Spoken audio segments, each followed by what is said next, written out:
Rita, can we have a little bit more about the material culture that we find at Mehergarh, which might help us to understand more about this site? Well, archaeologists have unearthed evidence of a long sequence of existence at this site, starting from period 1 about 7000 BC to period 8.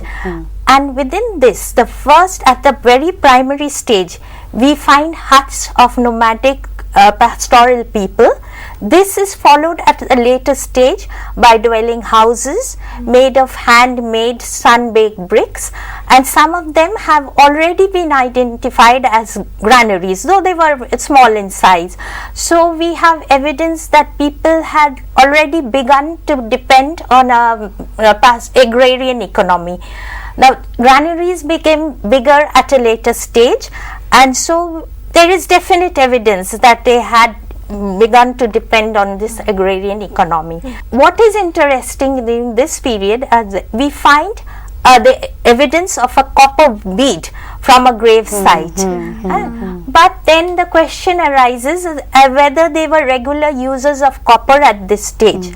We must remember that regular use of copper began in about BC 4000. So it must be a stray evidence of that they knew about copper.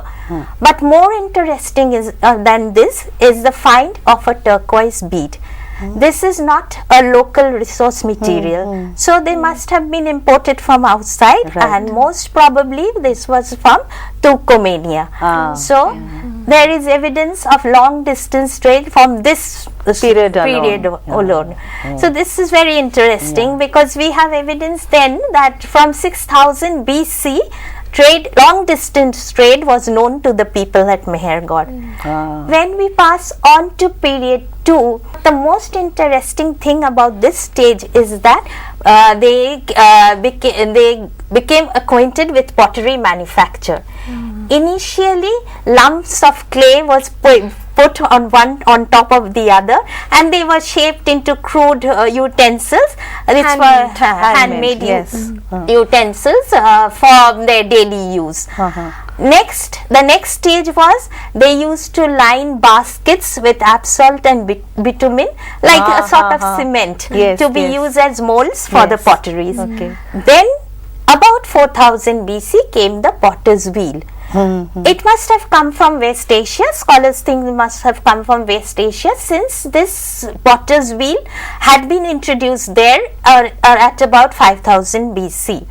So we have a regular manufacture of potteries, and gradually they became more complex at a later stage when designs came to be inscribed on them, natural designs, plants, animals, then geometric designs, and then gradually it became more complex pottery manufacture.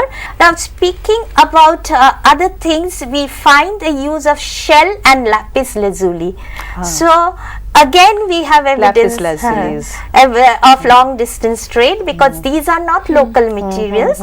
Shell could have come from the Makran coast, and lapis lazuli from the only place that we know of is Badakhshan. So again we have evidence of long distance trade. Now, initially also we find crude figurines.